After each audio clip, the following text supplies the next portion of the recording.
जीवन भर हम में से हर कोई भटकता रहता है, किसी मार्ग में नहीं बल्कि अपने आप में ही, अपने विचारों में, अपनी सोच में, अपनी समझ में। हम अपने आप को जानने के लिए हर रोज कुछ न कुछ प्रयत्न करते रहते हैं, लेकिन हमें जानना क्या है? हमें तो अपने बारे में सब कुछ पता है। हम अच्छा खासा कमा रहे हैं, हमारी अच्छी खासी नौकरी है, घर में सभी लोग खुश हैं और हम अच्छी खासी जिंदगी जी रहे हैं। उतार चढ़ाव तो सभी की जिंदगी में आते जाते रहते हैं, लेकिन फिर भी हमारे मन में एक सवाल हमेशा रहता है। हमें अपने आप को और अच्छे से जानना है। अपने आप को जानना वास्तव में देखा जाए तो किसी दुख से कम नहीं है। हम अपने बारे में कितना भी जान लें, लेकिन हमारे मन में एक कमी हमेशा रहती है कि हमें तो कुछ नहीं पता। जब कोई ज्ञानी व्यक्ति हमें कुछ सुनाते हैं, कुछ बताते हैं, तो हमें लगता है कि ये सब तो हमें पहले से ही पता है, तो इसमें नया क्या है। और देखा जाए तो हर कोई अपने आप में एक ज्ञानी है। आप चाहे किसी से भी पूछ लें, वो आपको ये जरूर बता देगा कि क्रोध करना बुरा है, कामना बुरी है, किसी दूसरे की बुराई करना या किसी के लिए मन में द्वेष रखना भी एक बुराई ही है। लालच, डर, ये सभी बुरे हैं। हमें तो साहस करना चाहिए, हिम्मत करनी चाहिए और अपने जीवन में आगे बढ़ना चाहिए। जीवन भर सिर्फ चिंता करते रहना, जरूरत से ज्यादा सोचते रहना, ये सब हमें कभी भी आगे नहीं जाने देते। ये सब हम जानते हैं, फिर हमें ऐसा क्या जानना है जो हम नहीं जानते? तो फिर से वही बात आ जाती है कि आखिर हम क्या जानना चाहते हैं। तो ये वो चीज है जिसे हम कहते हैं ध्यान, जिससे हमारे सारे सवालों का जवाब हमें मिल जाएगा। हमारे दिमाग में ध्यान का मतलब रहस्य है। जब हम साधना करते हैं तो इस रहस्य के जरिए हमारे सभी सवालों के जवाब हमें मिल जाते हैं, पर हमें किस रहस्य को जानना है ये हमें नहीं पता। कुल मिलाकर हमारी पूरी जिंदगी इसी एक सवाल के आगे पीछे इर्द गिर्द घूमती रह जाती है। और इसका कारण क्या है ये हम कभी जानने की कोशिश भी नहीं करते। तो चलिए आज की इस छोटी सी कहानी के माध्यम से हम ये जानते हैं कि हमें भला क्या जानना है और हमें ये जानने की जरूरत ही क्यों है। किसी नगरी में एक बहुत ही सिद्ध साधु रहा करते थे। उनका एक शिष्य भी था। वह शिष्य एक दिन अपने गुरुवर के पास आता है और उनसे कहता है कि हे गुरुवर, आप मुझे जो कुछ भी बताते हैं, जो कुछ भी मुझे समझाते हैं, वो सब कुछ मुझे समझ में आता है। वो सब कुछ आप सही बताते हैं, सब कुछ ठीक बताते हैं, लेकिन मेरे मन में एक सवाल हमेशा ही रहता है। न जाने मुझे हमेशा ऐसा क्यों लगता है कि मुझे कुछ भी नहीं पता। जब आप मुझसे कहते हैं कि क्रोध नहीं करना चाहिए, क्रोध बुरी चीज है, ये सब जानते हुए भी मैं अपने आप को क्रोध करने से रोक नहीं पाता हूं। मैं किसी न किसी कारणवश क्रोध कर ही बैठता हूं। तो ये सब जानने का अर्थ क्या हुआ? मुझे इन सब के बारे में जानकारी है, फिर भी मेरे साथ ऐसी गड़बड़ क्यों हो जाती है? इस पर उन गुरुवर ने अपने शिष्य से कहा कि इसके पीछे तुम्हारी बुद्धि है, तुम्हारा दिमाग है। वह शिष्य अपने गुरुवर से कहता है कि हे गुरुवर, मैं आपकी बात समझ नहीं पाया। इस पर वह गुरुवर अपने शिष्य से कहते हैं कि मैं तुम्हें जब कुछ समझाता हूं और तुम्हें कुछ बताता हूं तो तुम उसे कुछ और ही समझ लेते हो, क्योंकि तुम्हारी बुद्धि में पहले से ही कुछ और जानकारियां भी भरी हुई हैं। इस पर वह शिष्य अपने गुरुवर से कहता है कि हे गुरुवर, हमारी बुद्धि इसीलिए तो बनी होती है, ताकि हम अधिक से अधिक जानकारियां सीख सकें, जान सकें। तो क्या हमें इन जानकारियों को ग्रहण नहीं करना चाहिए? इस पर वह गुरुवर अपने शिष्य से कहते हैं कि जिस बुद्धि से तुम इस समाज के बारे में जानकारी लेते हो, जिस बुद्धि से तुम दूसरों का ज्ञान भी ग्रहण करते हो, उस बुद्धि से तुम कभी भी अपने बारे में नहीं जान सकोगे, क्योंकि तुम्हारी यह बुद्धि सिर्फ तुम्हें बाहरी ज्ञान ही दिला सकती है। तुम्हारे आंतरिक ज्ञान के लिए तुम्हारी यह बुद्धि तुम्हें कुछ नहीं सिखा सकती, और ना ही आंतरिक ज्ञान के लिए तुम इस बुद्धि से कुछ भी ग्रहण कर सकते हो। इस पर वह शिष्य अपने गुरुवर से कहता है कि हे गुरुवर, मुझे आपकी बातें समझ नहीं आ रही, कृपया करके मुझे स्पष्ट और साफ तौर पर समझाइए कि इसका अर्थ क्या हुआ। इस पर वह गुरुवर अपने शिष्य से कहते हैं कि क्या तुमने राजा का महल देखा है? वह शिष्य कहता है कि हाँ, मैंने उनका महल देखा है। इस पर वह गुरुवर अपने शिष्य से फिर एक सवाल पूछते हैं, क्या तुमने उनका महल भीतर से देखा है? वह शिष्य कहता है, नहीं, मैंने सिर्फ बाहर से ही देखा है। वह गुरुवर फिर से एक बार अपने शिष्य से सवाल करते हैं कि राजा का महल भीतर से कैसा दिखता है? वह शिष्य अपने गुरु की इस सवाल का जवाब देते हुए कहता है कि हे गुरुवर, जब मैंने उस महल को अंदर से देखा ही नहीं, तो भला मैं उसे आपको कैसे बता सकता हूं? इस पर वह गुरुवर अपने शिष्य से कहते हैं कि बिल्कुल ठीक, जब तुमने उसे अंदर से देखा ही नहीं, तो तुम भला कैसे बता सकते हो? तो ठीक है, तुम मेरा एक काम करो, तुम अभी राजा के महल जाओ और राजा के महल को भीतर से देख कर आओ, और उसके बाद मुझे बताना। यह सुन वह शिष्य गुरु की आज्ञा लेता है और राजा की महल की ओर चल पड़ता है। जैसे ही वह शिष्य राजा के द्वार पर पहुंचता है, तो देखता है कि वहां पर द्वार बंद है और द्वारपाल खड़े हैं। वो द्वारपालों से विनती करता है कि उसे वो महल अंदर से देखना है, लेकिन द्वारपाल उसकी एक नहीं सुनते। वे कहते हैं कि जब राजा आएंगे तब तुम उनसे मिल लेना। वो कहता है कि मुझे राजा से नहीं, बल्कि बस इस महल को भीतर से एक बार देखना है। वह द्वारपाल उस शिष्य से कहता है कि तुम भला भीतर से इस महल को देखकर क्या करोगे? वह शिष्य उस द्वारपाल से कहता है कि मुझे मेरे गुरु ने कहा है। इस पर वह द्वारपाल उस शिष्य से कहता है कि तुम्हें अंदर जाने की अनुमति नहीं है, और अगर सिर्फ तुम्हें भीतर से महल ही देखना है तो इसका वर्णन मैं तुम्हें बता देता हूं। द्वारपाल ने उस महल का पूरा वर्णन उस शिष्य को सुना दिया। उस शिष्य ने उस वर्णन को ध्यान से सुना और फिर वापस वो अपने गुरुवर के पास आया, और जैसा वर्णन उसे द्वारपाल ने कहकर सुनाया था, ठीक वैसा ही वर्णन उसने अपने गुरु को भी सुना दिया। इस पर उस शिष्य के गुरु ने कहा, बिल्कुल सही, भीतर से महल ऐसा ही दिखाई देता है, लेकिन अब मैं तुम्हें कुछ चीजें समझा रहा हूं, जरा ध्यान से सुनना।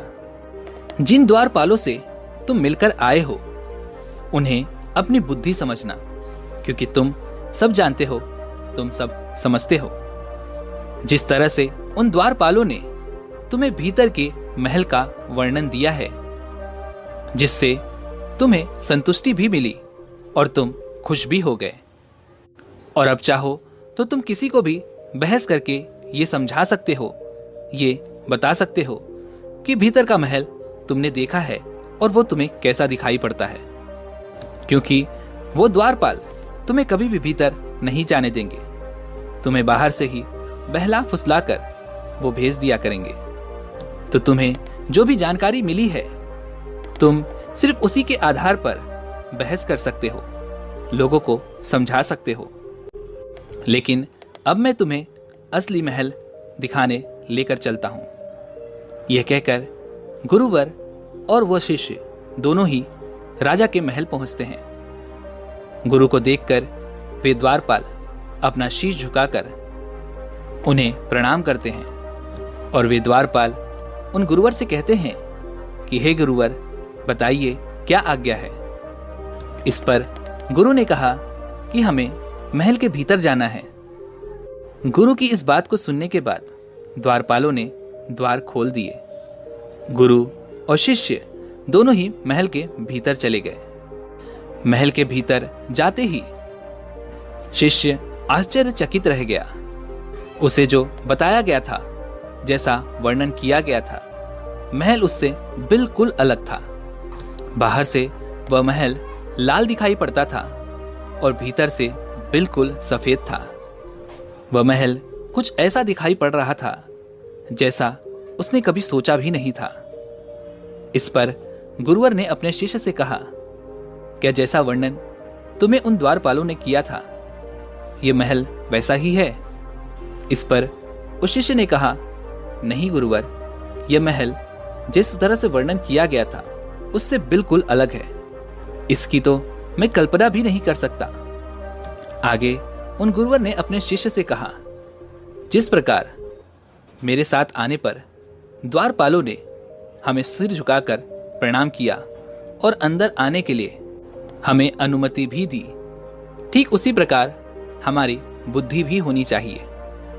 अर्थात जब हम अपने अंदर और अपने भीतर झांकने की कोशिश करें तो हमारी बुद्धि हमारे आदेश का इंतजार करे, ना कि हमें समझा बुझाकर वहीं से वापस भेज दे। आगे उन गुरुवर ने अपने शिष्य से कहा कि हम इस जगत में, इस संसार में जो कुछ भी देखते हैं, सीखते हैं, समझते हैं और जानते हैं, वो सब कुछ सिर्फ और सिर्फ हमारी बुद्धि के बाहरी ओर ही होता है। हम इतना कुछ कूड़ा करकट अपने बुद्धि में भर लेते हैं कि हमें भीतर जाने की आवश्यकता कभी महसूस ही नहीं होती। हमें लगता है कि हम सब कुछ जानते हैं और हमारी बुद्धि भी हमें वही समझाती है जो हम जानते हैं। इसलिए हम सिर्फ बाहर ही भटकते रह जाते हैं और भीतर कभी जाने की कोशिश भी नहीं करते। यह सब सुन वह शिष्य अपने गुरुवर से कहता है कि हे गुरुवर, हमें इस गलती को सुधारने के लिए क्या करना चाहिए। तभी वह गुरुवर उस शिष्य को लेकर वापस आश्रम की ओर लौट जाते हैं और उस शिष्य को एक पौधे के पास ले जाते हैं। वहां उस पौधे के सामने खड़ा करके अपने शिष्य को वह गुरुवर कहते हैं कि तुम्हें इस पौधे को रोज पानी देना है, लेकिन मेरी एक बात याद रखना कि पानी सिर्फ और सिर्फ पौधे की पत्तियों तक ही सीमित होनी चाहिए। पानी कभी भी जड़ में ना जा पाए। शिष्य अपने गुरुवर की बात मान जाता है और वह लगातार उस पौधे को पानी देना शुरू कर देता है और वह पानी सिर्फ और सिर्फ पत्तियों तक ही सीमित रह जाता है। इसी प्रक्रिया को वह शिष्य लगभग 15 दिनों तक अपनाता है और 15 दिनों के बाद वह पौधा धीरे धीरे मुरझाने लग जाता है। उस पौधे को देख मानो ऐसा लगता है कि उसमें कोई जान ही ना रह गई हो। एक दिन वह गुरुवर वापस अपने उस शिष्य के पास आते हैं और देखते हैं कि वह पौधा पूरी तरह से मुरझा चुका है। तभी गुरुवर उस शिष्य से कहते हैं कि अब मेरी बात ध्यान से सुनना और समझना। इस पौधे की तरह हम अपनी जड़ों तक कभी नहीं पहुंच पाते। हमारी बुद्धि पौधों की तरह है। जिस तरह से तुमने सिर्फ पत्तियों को पानी दिया और ये पेड़ पूरी तरह से मुरझा गया है, ठीक उसी प्रकार हम जो ज्ञान लेते हैं, जो भी समझ पाते हैं, जान पाते हैं, ये सारा ज्ञान हमारी बुद्धि के सिर्फ ऊपरी तौर पर होता है। ये कभी भी उन जड़ों तक नहीं पहुंच पाता जहां पर इन्हें पहुंचना चाहिए और हम जीवन भर सिर्फ उस ऊपरी ज्ञान पर ही घमंड करते रह जाते हैं। जैसे हम इस पौधे के पत्तों को पानी दे रहे थे, लेकिन वह पोषण इसके जड़ों तक नहीं पहुंच पाया और आखिरकार यह पौधा पूरी तरह से मुरझा गया। ठीक उसी प्रकार जो ज्ञान हम पाते हैं वो हमारे दिमाग के सिर्फ ऊपरी तौर पर होता है और हम अपने अंदर के ज्ञान को कभी समझ ही नहीं पाते।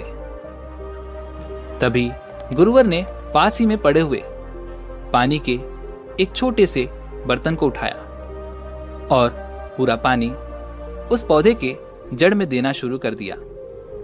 और ये देते हुए उन्होंने अपने इस शिष्य को समझाते हुए कहा कि अगर हम इस पानी को यानी इस पोषण को सीधा उस पौधे के जड़ में देते हैं तो वह पोषण इस पूरे पौधे के हर एक अंग में जा मिलता है, जैसे पत्तों में, तनों में और जड़ों में।